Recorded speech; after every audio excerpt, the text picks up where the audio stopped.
O Senhor esteja convosco. Ele está no meio de nós. Proclamação do Evangelho de Jesus Cristo, segundo Marcos. Glória a vós, Senhor.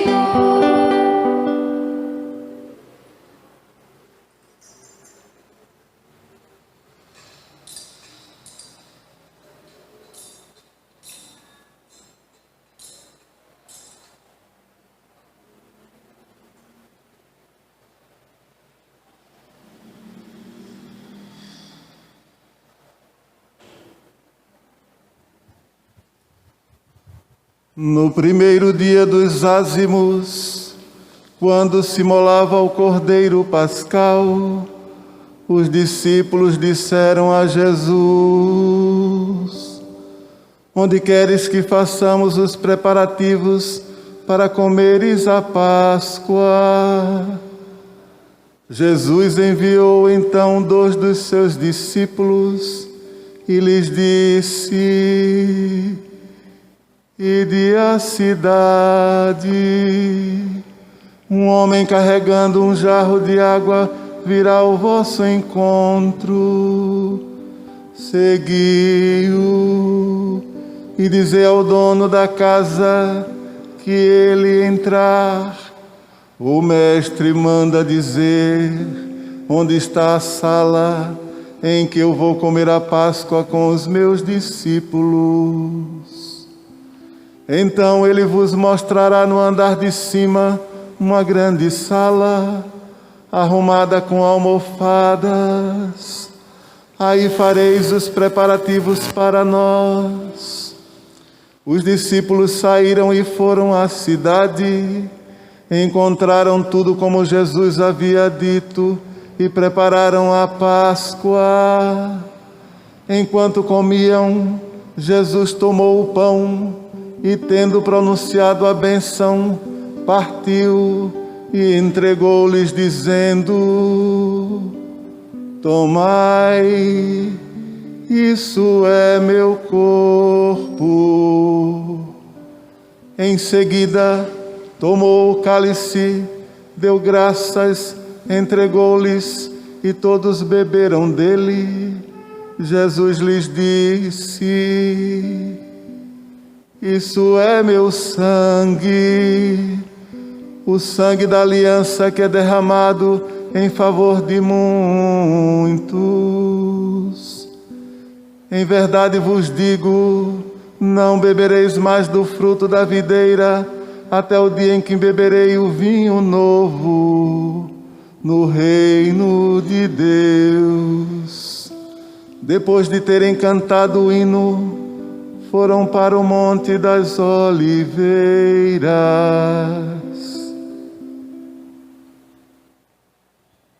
É palavra da salvação, é palavra da salvação, é palavra da salvação, é palavra da salvação. Damos glória a vós, Senhor. Damos glória a vós, Senhor. Damos glória a vós, Senhor. Damos glória a vós, Senhor.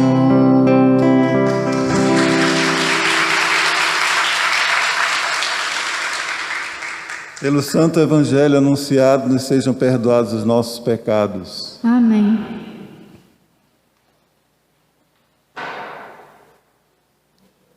O pão da vida, a comunhão, nos une a Cristo e aos irmãos, e nos ensina a abrir as mãos para partir, repartir o pão. E nos ensina a abrir as mãos para partir, repartir o pão. Vejam na primeira leitura que coisa interessante. Moisés, ele transmite ao povo as palavras do Senhor e todos os teus decretos. Quais são os decretos do Senhor Deus?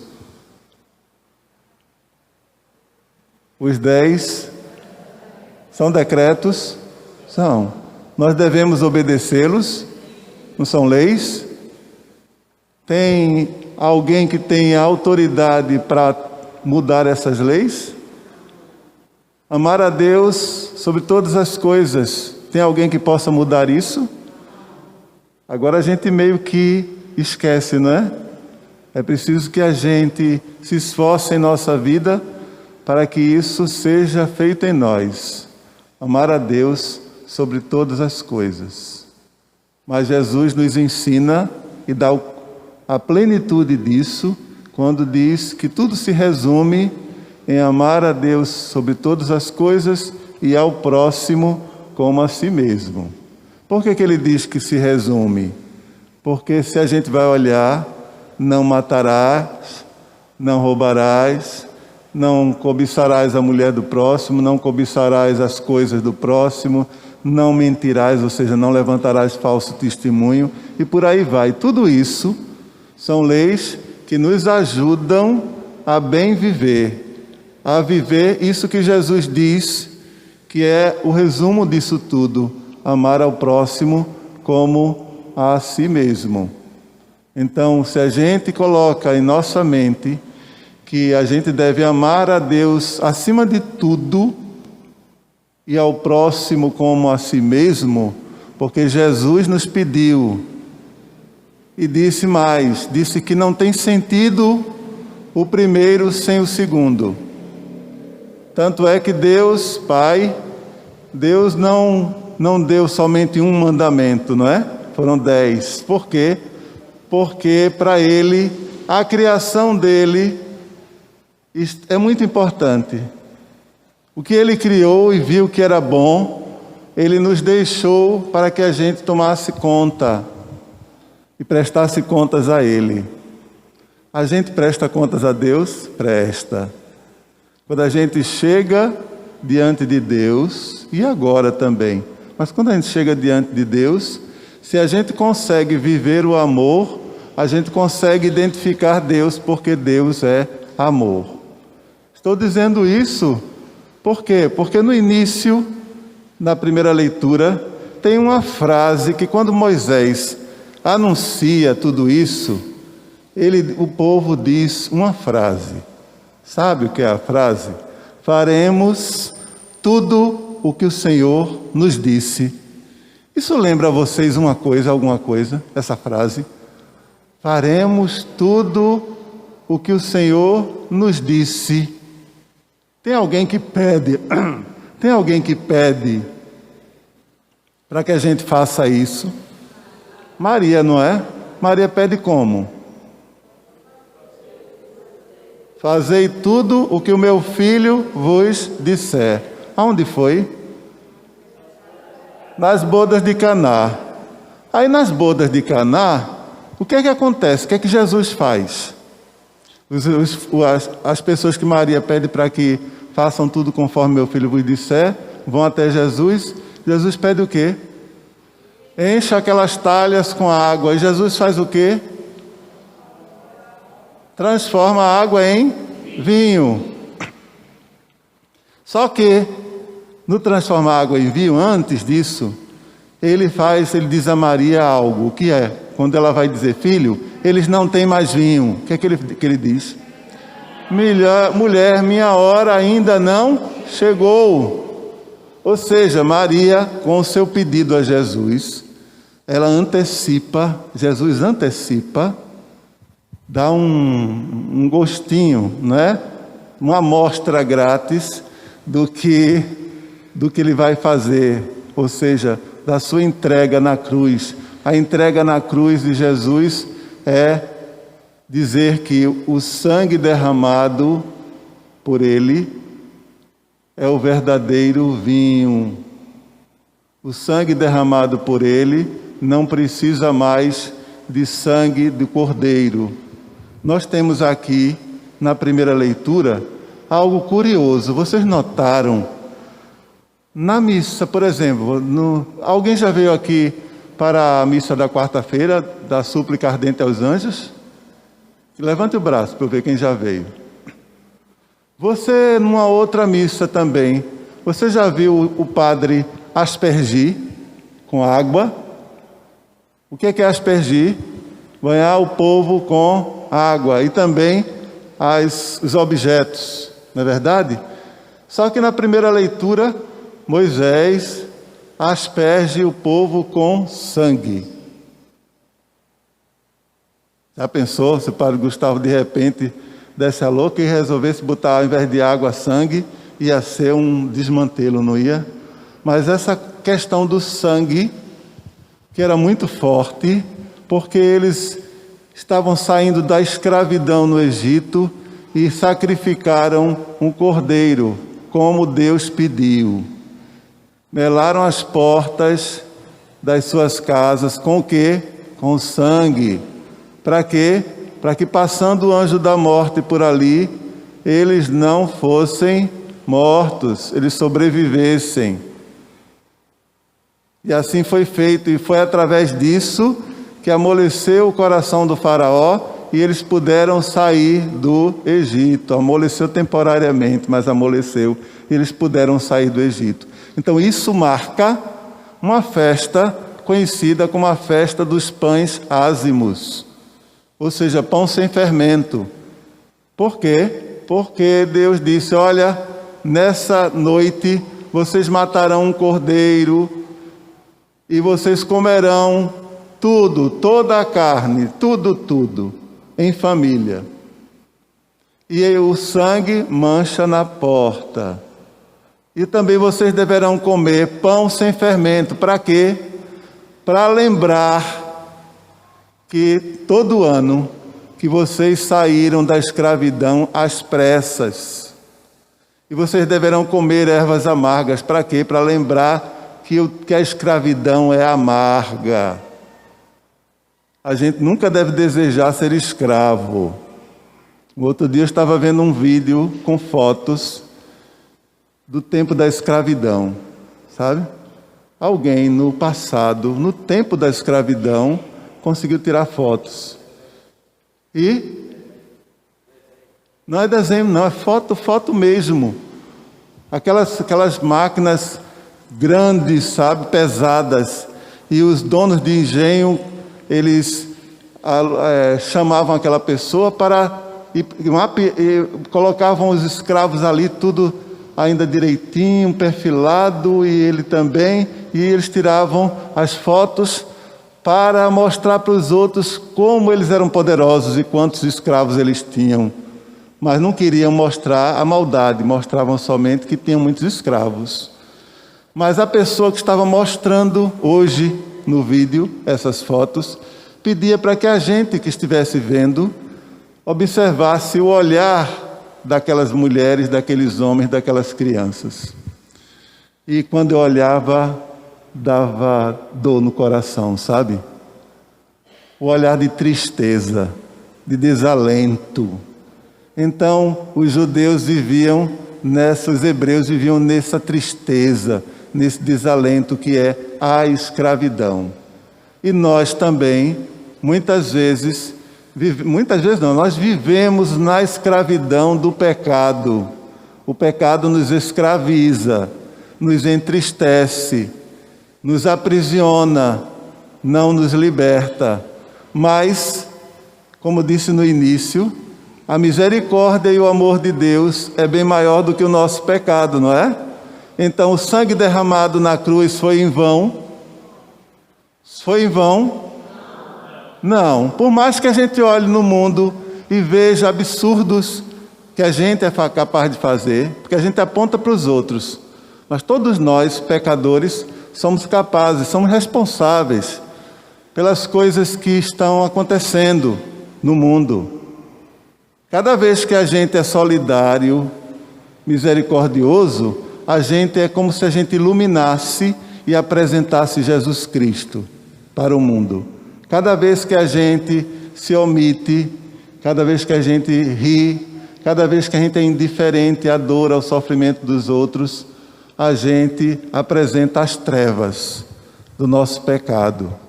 E somos escravos desse pecado que nós apresentamos. E vejam que, da mesma maneira como eles celebraram na primeira leitura, na segunda leitura vem nos apresentar Cristo como sumo sacerdote dos bens futuros. Nosso Senhor Jesus Cristo, ao mesmo tempo em que Ele é o Cordeiro imolado, o que é um Cordeiro imolado, minha gente? O que é ser imolado? Sabe dizer? Morto, sacrificado. Quando Abraão pega o seu filho, como Deus pediu, para sacrificar, ele ia sacrificá-lo como um cordeiro imolado, em cima de um bocado de madeira, uma fogueira, amarrado, e depois era o quê? O punhal atravessava seu coração, o sangue derramado na madeira e queimava-se aquele cordeiro. Mas aí Deus pediu para que ele sacrificasse o seu único filho assim. E ele ia fazer isso. Quando Deus impediu, não precisava. O que é que isso prefigurava? No lugar dele, no lugar de Isaque, foi colocado um cordeiro, deixado um cordeiro ali, e Abraão pegou esse cordeiro e colocou na fogueira para ser sacrificado. Antes eles sacrificavam o sangue do cordeiro, mas Deus disse, não é preciso. O sangue derramado por Jesus, uma vez por todas, dispensou o sacrifício de animais. Hoje em dia nós fazemos este sacrifício aqui, todo ano, todo domingo, não é? Ou todos os dias que a gente vem celebrar, a gente celebra fazendo aquilo que Jesus pediu na Santa Ceia, no Evangelho de hoje, que pede o quê? Ele pega o pão, parte o pão e diz, isso é o meu corpo. Pega o vinho e diz, isso é meu sangue. E pede o que mais? Façam isso em memória de mim. Só que nós fazemos isso em memória dele, não como uma lembrança. A gente vai fazer para lembrar Jesus, para repetir o gesto. A gente repete o gesto, mas nós católicos acreditamos que ali estamos recebendo o corpo de Jesus, ou não? É Eucaristia? A palavra Eucaristia é uma palavra grega que nos traz a dimensão do que significa essa entrega de Jesus. Se somos batizados nele, somos batizados na sua morte e na sua ressurreição. Então, já que somos batizados, quando recebemos o corpo de Cristo, tenhamos consciência de que nós somos corpo de Cristo. E se somos corpo de Cristo, não podemos agir de uma forma diferente do que a cabeça manda. Já pensou? Sua cabeça manda você beber um copo d'água e você vai na direção contrária. E você vai morrendo de sede, sua cabeça mandando vá na direção e o corpo não reage. Ou seja, Jesus nos pede muitas coisas. E nós, como corpo do Senhor, precisamos ouvir o que a cabeça diz. Então Jesus pediu para que a gente celebrasse. E não é uma memória, é uma lembrança, mas é Ele próprio que está aqui. Acreditemos nisso. Ou não tem sentido nenhum a gente celebrar. E quando a gente celebra, Ele não fez, a gente não repete as palavras, não é? O padre eleva a hóstia consagrada, o pão, e esse pão, que é algo que é fruto do nosso trabalho, daquilo que a gente planta, colhe, que a gente oferece a Deus, é o corpo, se transforma no corpo de nosso Senhor Jesus Cristo. Isso é um grande mistério, mas nós cremos, e é a nossa fé que antecipa, assim como está escrito que Cristo é o sacerdote que antecipa as glórias futuras. Nós, quando recebemos o corpo, quando oferecemos aqui e o recebemos e cremos que é Ele, nós antecipamos a glória futura. Na nossa vida, nós já vivemos o céu. Nós precisamos acreditar nisso, porque isso transforma a gente. Quando a gente sai daqui, comungando o corpo do Senhor, e olha para alguém que a gente não fala, entroncha a cara e vai para o outro lado, como diz as Escrituras, não disse hoje? Aliás, não sei se foi as Escrituras, não, foi o cântico que eu fiz, a sequência. Não sei se vocês observaram, que na sequência fala que a hóstia consagrada tanto é sinal de vida, como é sinal de morte. Para quem é ruim, é sinal de morte. Olha, pensa bem, aqui está dizendo, igual comida, se ao que é bom enche de vida, traz a morte para o mal. A gente tem que pensar muito seriamente nisso. Quando a gente recebe o corpo do Senhor, é para a vida em Deus que a gente recebe. E aquilo deve nos transformar, a ponto de a gente ser como Jesus. Já não sou eu quem vivo, mas é Cristo que vive em mim. Vamos dizer? Já não sou eu que vivo, mas é Cristo quem vive em mim. Então, assim como Jesus hoje, no Evangelho, parte o pão para todos, e depois, no fim, o que é que eles fazem? Alguém lembra? Depois que Jesus parte o pão, que diz, em verdade vos digo, não beberei mais do fruto da videira, até o dia em que beberei o vinho novo no reino de Deus. Aí diz, depois de terem cantado o hino, foram para o Monte das Oliveiras. O que é que o monte significa? Qual é a simbologia que o monte traz? Quando a gente sobe ao monte, geralmente na Bíblia é assim, né? Eles subiram ao monte para quê? Para orar. O que é orar? O que é rezar? Falar com Deus, conversar com Deus. A gente fala com Ele, Ele escuta, Ele responde.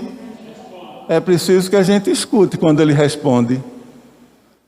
Aí você diria, mas é estranho, como é que eu vou saber como é que Deus me responde?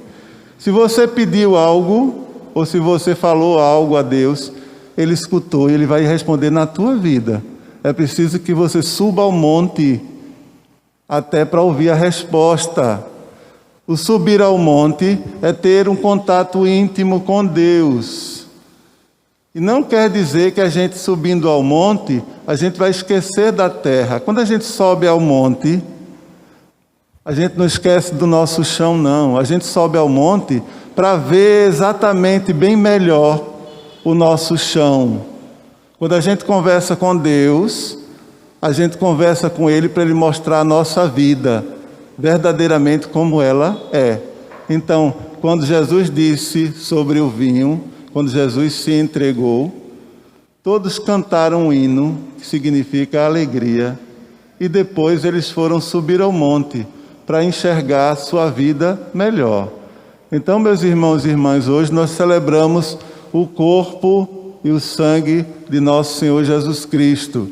Que a gente suba até Deus nas nossas orações e peça a Ele que nos dê a sabedoria para que a gente realmente viva o corpo, o sangue do Senhor, mistério, porque se não formos bons, esse corpo que a gente toma será perdição para nós.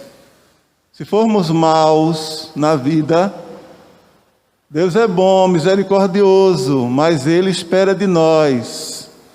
É preciso que a gente se transforme. Quando a gente recebe o corpo do Senhor, que a gente peça a Deus que com a sua força a gente possa viver a bondade e a misericórdia dEle, para que a gente não caia em perdição. Louvado seja nosso Senhor Jesus Cristo. Sempre seja louvado.